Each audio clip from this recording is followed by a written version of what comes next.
ndamukunda cyane ndetse nawe ubwiwe mbona nkunda rwose kuko aranyubaha kandi amereza n'agaciro, anyereka urukundo rwiwe rwose yuko arumfitiye, ariko nta bwiza bw'inyuma afite. Icyo cyonyine nicyo kimbera imbogamizi, ariko kumukundaho ndamukunda cyane kandi nawe mbona nkunda, ngaragariza urukundo mu buryo bwose, akoresha uko ashoboye kugira abone nishimye, ariko nta mafaranga agira. Icyo cyonyine nicyo muhora. Ndamukunda cyane ariko yigeze kubyaraho, afite umwana nkunze we, ariko ndumva nta bushobozi mfite bwo kuba nakunda umwana na nyina. Kubaho mukunda ndamukunda, ariko ibyo byonyine nibyo bimbera imbogamizi. Nshuti yanjye, wowe uri kunyumva, nimba wifitemo bimwe muri bino bibazo mvuze, ngwino ubane nanjye. Iyi video ni wowe nayikoreye, ntugire ngo ninjye nivugaga, ni wowe nayikoreye. Ngwino ubane nanjye muri iyi video nkubwire nshuti ibintu ukwiriye gukora bitanu, cyangwa se ibintu ukwiriye gutekerezaho bitanu nimba ufite bino bibazo, cyangwa se bimwe muri bino bibazo mvuze hano haruguru. Nibyo kuko bijya bigora cyane kuba umuntu yagira amarangamutima, ariko ugasanga uwo yagiriye hari inenge agenda mubonaho, nyamara iyo nenge ikaba itamubuza kumukunda, ariko nyamara amukunda nyirizina hari akanenge amubonaho. Ibyo bintu bikakubera ihurizo. Nubana nanjye muri kino kiganiro, ngiye kukugezaho ibintu bitanu by'ingenzi bishobora gutuma ubasha gufata umwanzuro, cyangwa se bishobora kuguhereza umuyoboro wa nyawo, ndetse bimwe muri ibyo bibazo wibaza ukaza kuhakura ibisubizo kandi bigushimishije. Muri make nubana nanjye muri iyi video urabasha gusobanukirwa uko wabasha kwitwara mu mubano wawe, kandi ukabasha gufata umwanzuro wa nyawo, cyangwa se icyemezo cya nyacyo cya kigabo kitagayitse. Nubana nanjye muri iyi video urabasha kwakura igisubizo cy'ibyo bibazo nimbe ubifite.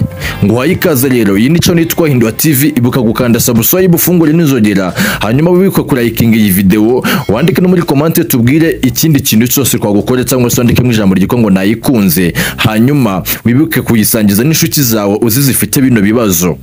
Impamvu nakoze iyi video nuko nabonye ari umuntu yanditse commentaire ivuga ngo mfite umuntu dukundana kandi numva mu ruhande rumwe mukunze, kandi nawe rwose mbona ngaragariza umutima w'urukundo ndetse anyitaho, aranyubaha, ariko ibyo byose njya hari akantu mubona ntamubonaho neza bitewe n'umugore nifuza mu buzima bwanjye, bitewe n'umugore wa vision yanjye. Mbona rwose hari akantu ntamubonaho rwose, rero kakagenda kambera imbogamizi, gatuma yuko uwo muntu tutabasha gukomeza, cyangwa se bituma numva nta mwisanzu yo mu rukundo. Nshuti yanjye, nawe wumvireho ku iki gitekerezo cy'uyu mugenzi wawe yatanze, hanyuma nimba ufite bimwe muri bino bibazo iyi video irakureba. Ndagushimiye cyane rero wowe ufunguye ino video. Reka tugaruke mu kanya, njye mugiye kubona kuri mikoro ndetse ubategurira n'abagezaho. Nitwa Eric niyo kwizerwa, mbahaye ikaze, kangaruke mu kanya.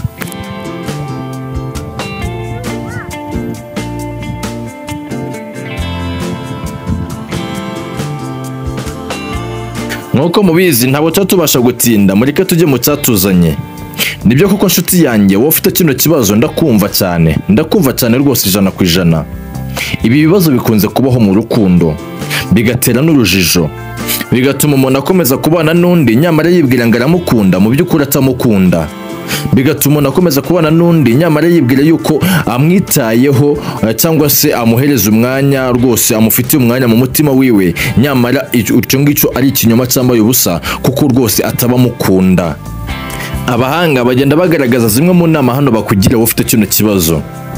Bavuga neza yuko inama ya mbere bakwiriye kukugira, mbere na mbere ukwiriye gusubiza amaso inyuma muri urwo rukundo rwawe, cyangwa se muri wowe, ukareba ikintu cyiza kigushimishije, cyangwa se ikintu cyiza cy'ingenzi kurusha ikindi mu rukundo rwanyu. Ahanga bakomeza bavuga neza yuko ibyo ushaka, cyangwa se ibyo wiyemeje ku mugore uzazana uzakubera umugore w'inzozi zawe, cyangwa se umugabo uzakubera umugabo w'inzozi zawe, ibi ngibi ngo bishobora gutuma ngo ubasha gufata icyemezo kitagayitse muri wowe, kandi gituma utabashije kubangamira urwo rukundo rwanyu.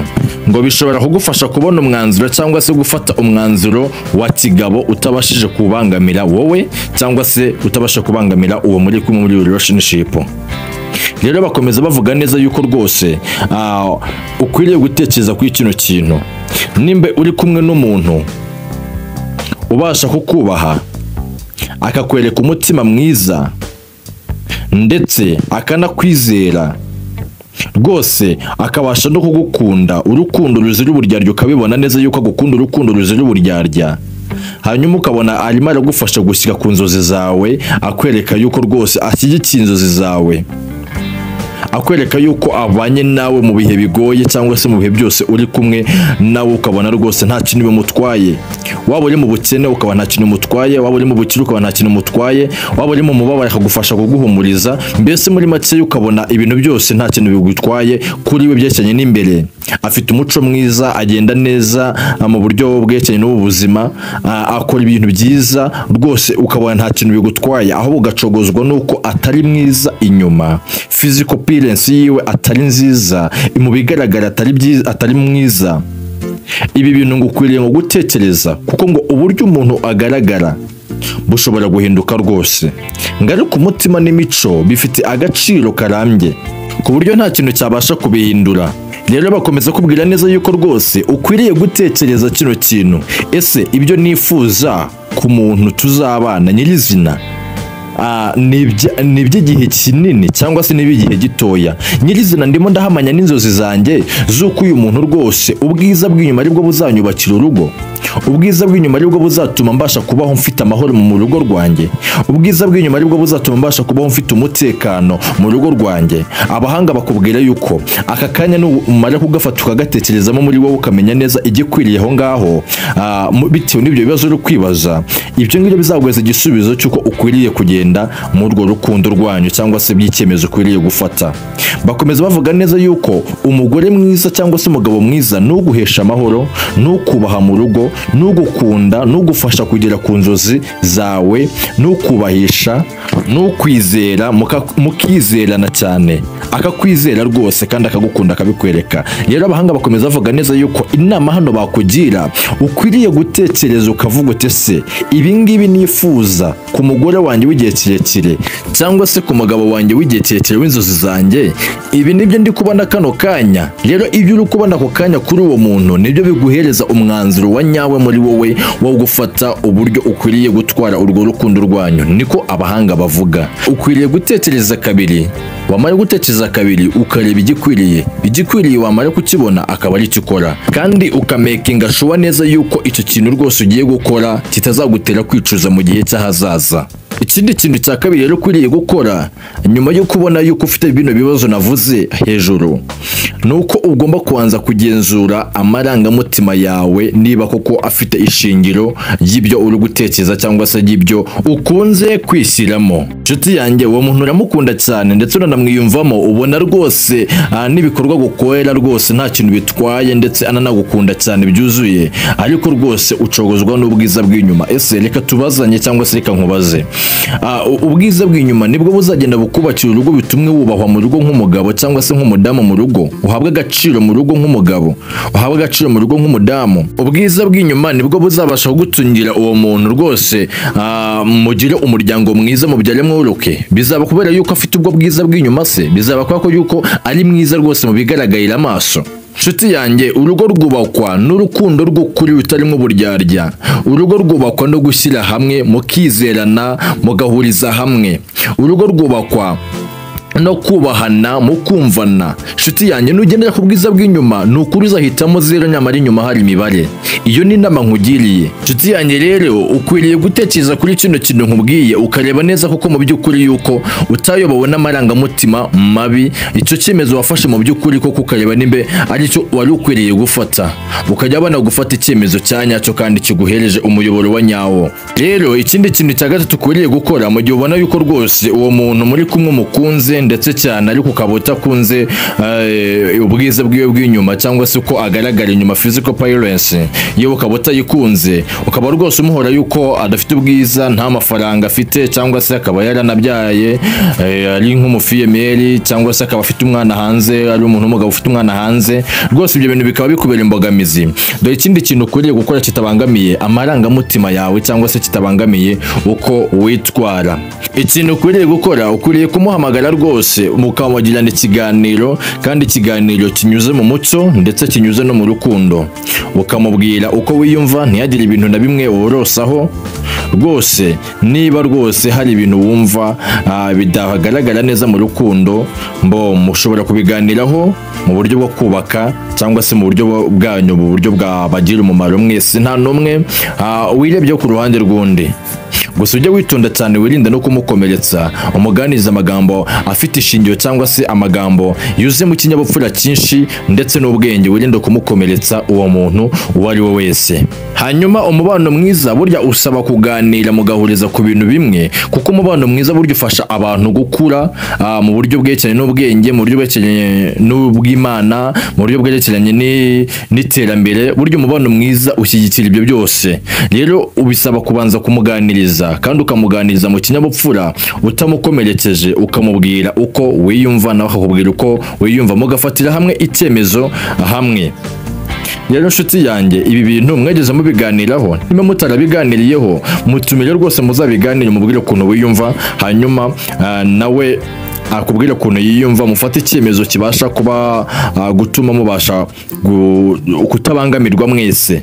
Kubera yuko burya hari ukuntu umuntu aba yibwira yuko akunda undi nyirizina atamukunda, ahubwo ari kumutakariza umwanya cyangwa se akaba azi yuko amukunda nyamara atamukunda rwose, ahubwo ari uko nyine yumva yuko hari ibintu bimwe na bimwe agiye amukeneyeho nk'inyungu. Tuzagenda tuganira ku moko y'urukundo, ariko hari urukundo umuntu akunda undi akaba azi ngo aramukunda nyirizina, kumubwa atamukunda ahubwo akunze ibyiwe gusa, atamukunze ahubwo akunze uko agaragara. Inshuti yanjye, ukwiriye kugenzura urukundo ukunda uwo muntu, hanyuma wamara kurubona ukamenya gufata umwanzuro, uwo muntu utazamubabaza ejo mu gihe hazaza atabashije kumenya uburyo yikontorora amaze kugukunda cyane arakwimariyemo. Inama yo twakugira ni iyi ngiyi ya gatatu, ukwiriye kumamaga mukaganira, ukamubwira uko wiyumva nta hantu mutsinze, nawe ubwo akakubwira uko wiyumva, hanyuma bikabatera gufata icyemezo cyangwa se umwanzuro wa nyawo mw'urwo rukundo rwanyu, bigatuma mubasha kumenya uburyo murwitwaramo tabangamiranye, kubera yuko burya umutima ukunda kuwukomeretsa n'ako kanya, kandi ikintu kitajya gipfa kugaruka mu buzima ni icyizere umuntu yakugiriye. Iyo umuntu yakugiye icyizere akakiguhereza cyose ukabasha kukimutakariza, burya uba umweretse yuko rwose nta kintu na gitoya avuze. Icyizere gitakaye ni nko gufata ikirahure cyangwa se isahani y'idonga warangiza ukayikubita hasi, kumwe utakongera kuyisubiranya, ni nako icyizere utakongera gusubiranya ngo cyongere gikunde. Kumwe utakongera kuyora amazi hasi yamenetse, ni nako utakongera kufatanyisha icyizere cyangwa se kurema umuntu mw'icyizere kandi amaze kugitakaza.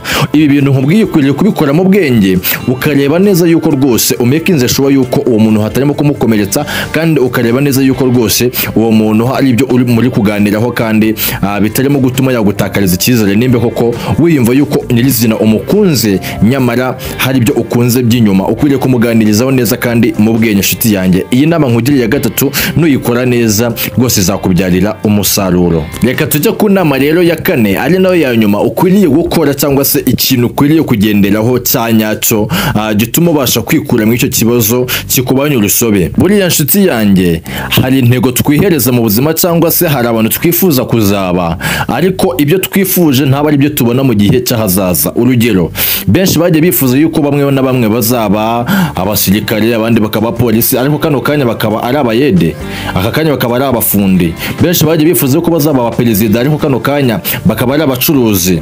Rero nshuti yanjye, ibintu tuba twifuza yuko tuzaba mu minsi iri imbere cyangwa se ibyo tugenderaho nk'ibyemezo dufata, akenshi na kenshi 60% hari igihe tudahura nayo mahirwe yo kugira ngo tubisikeho. Nshuti yanjye, ukwiriye gutekereza rero ukareba ukavuga uti ese nyirizina nimba narafashe icyemezo cyo kuvuga uti ngo nkwiriye kuzashaka umugore wenda n'urugero ufite ubwiza buhebuje, mbo ufite amafaranga, cyangwa se nkwiriye kuzashaka umugabo ufite amafaranga, nkwiriye kuzashaka umugabo rwose uhagaze neza mu gihagararo. Ukareba neza ukavuga ati ese nyirizina ibi bintu nafashe cyangwa se ibintu natekereje nibyo bikeneye mu rugo, nibyo bikeneye mu kubaka umuryango ukomeye kandi umuryango ufite imbaraga udanyeganyega n'ibintu byari byo byose. Iyo umaze kureba ukareba yuko icyo cyemezo wafashe aricyo gikwiriye kuba cyashyigikira uwo mubano wawe hazaza cyangwa se umubano wawe w'urugo, bigutera gufata umwanzuro w'ibyo ukwiriye gukora. Inshuti yanjye, ibi ngibi n'ubitekerezo ukamenya neza yuko ibyo twebwe tuba twifuza yuko tuzaba mu minsi iri imbere atari ibyo tuba, cyangwa se ibyo dukeneye atari ibyo dukunze kubona, uzamenya neza yuko rwose Imana hari ukuntu igena, kandi kitugeneye ikabona yuko ari cyo kidukwiriye, bizagutera gutuma ufata umwanzuro wa nyawo. Rero ikintu ushobora gukora nanone kindi mu gihe umaze kubona yuko rwose uwo muntu hari ibintu bisanzwe bigukurura ariko ukabona uwo muntu ntabyo afite, mu by'ukuri ukabona ntabyo afite, ukwiriye gutekereza, ukwiriye gufata icyemezo gifatika. Inshuti yanjye, ugafata icyemezo gifatika kandi utekereje neza. Niba ushaka kuguma mu mubano ufite agaciro cyangwa se ufite ireme w'igihe kirekire urambye, si imbere guha agaciro ibyiza afite muri we indani. Nimba kubaha, nimba gukunda, nimba guha agaciro, niba gufasha muri byose, akagufasha gushyika ku ntego zawe. Inshuti yanjye, uyu muntu urimo uramurekera iki? Njye ibyo byari ibitekerezo byanjye, ariko kubw'ibitekerezo byawe ibi nkubwiye niwumva bidashoboka, umva inama. Ni byiza kubimubwira hakiri kare, ukamureka rwose hakiri kare, ukamubwira yuko rwose utamukunda weho ubwiwe, ahubwo ukunda ibyiza by'inyuma ariko akaba ntabyo afite. Ukwiriye rero kumureka, kuko burya umutima ukomerekeje ubasha gutakazwa icyizere cy'igihe kirekire, kugeza ubwo iyo umukomerekeje cyangwa se ugakomeza umubeshya gutyo yizera yuko umukunda nyirizina, utamukunda, ukunda ibintu by'inyuma kandi we ntabyo afite, ahangaha uzaba urimo kumushyira mu kaga. Kuko burya umutima ukunda, iyo bagukunze ukunda by'ukuri, iyo ubabaje uba utumye n'abandi bose bazaza nyuma yawe hose usanga asa abafata nkawe. Inshuti yanjye rero, burya ukwiriye kumubwiza ukuri, ukamubwira ngo rwose nta kuntu ushaka cyangwa se ndumva nagukeneye, kandi ukanabikora mu bwenge, ntubimubwire gutyo, aho ukabikora mu bwenge, bigatuma ubasha kumwereka mu bwenge yuko rwose utamukeneye, ukabikora neza kuko utabasha kumwangiriza ejo hazaza hiyo, bitewe nuko waba umuhakaniye urukundo. Inshuti yanjye, ibi bintu rero nibyo nagutegura kuri gukora. Kandi ikindi cya kabiri, ushobora kureka gutekereza ku bwiza bw'inyuma gusa. Inshuti yanjye, ubwiza bw'umubiri bushobora gushiraho rwose, ntiburamba, nta kuntu aribwo rwubaka urukundo. Ubwiza bw'inyuma ku mubiri nta kuntu aribwo rwubaka urukundo. Umutima wiwe n'ukuntu agufasha kubaho neza, cyangwa se n'ukuntu akubaha, ibyo ngibyo nibyo cyemezo cyiza kandi ukwiriye kugenderaho. Iyo niyo nama rero nkugiriye nziza cyane. Mu ncamake rero, inshuti yanjye, niba koko mu nyirizina ubona rwose ibintu bisabwa kugira ngo umuntu abe umuntu mwiza abifite, ukabona rwose indangagaciro zose arazujuje, haba kuri wowe utarebeye kuri iyo sura y'inyuma, cyangwa se ku byo afite, cyangwa se kuko yitwaye mu hashize hiwe, ukwiriye rwose kumugira umugore, cyangwa se ukamureka akakubera umutware. Kubera yuko rwose ubwiza bw'inyuma burashira, burahunguka, ibintu birashira, bagashaka ibindi kandi bikagenda neza. Umwana nta kuntu ari we yatuma utabasha kumukunda, cyangwa se ngo umuzane akubere umufasha cyangwa akubere umutware. Umwana n'umugisha, nshuti yanjye, kandi rwose nuramuka ufashe icyemezo kizima, nyuma uzanshimira bwa nyuma, uzaza usange rwose hano vuga uti Eric, rwose mpa nimero yawe ya mama nkoherezeho akantu, kubera yuko nkugiriye inama nzima. Nshuti yanjye, ukwiriye kwita ku bwiza bw'imbere kurenza kwita ku bwiza bw'inyuma. Ukwiriye kwita ku buryo umuntu yitwara mu rukundo, ndetse no ku buryo afite ubushake bwo kugira uko agugeza ku iterambere, aho kwita ku byo afite, aho kwita ku byo yatunze cyangwa se ku byo afite ako kanya. Nshuti yanjye, ni inama nkugiriye, ugenda uyikoresha icyo ushaka rwose. N'uwumva yuko nkwiriye gushimirwa, uzaza unshimire bwa nyuma kuri telefone yanjye. Nimero ni 0780 0223526. Ndagushimiye cyane rero. Njye mwambure kumwe, nitwa Eric niyo kwizerwa. Imana ikomeze kuba mpera umugisha kandi ikomeze kubahereza kubaka urukundo ruzima, urukundo ruzira uburyarya n'ubuhemu, urukundo ruzasika kure kandi rukaba rurambye igihe cyose urukunda Imana ishaka. Imana rero ikomeze kubampera umugisha. Iyi ngiyi ni ya channel yanyu yitwa Hindura TV. Wibuka kugenda ukanza subscribe kandi wibuka gufungura n'inzogera. Iyi video nimba utarayikinge andika na comment tubwe ngo ndayikunze cyangwa se tubwe igitekerezo cyawe ndetse no kubyumvishe kwizina matukugiriye. Imana ikomeze kugweza umugisha. Nyuma muri kumwe nitwa Niyokwizerwa Eric, ndabakunda cyane naho ubutaha. Amen.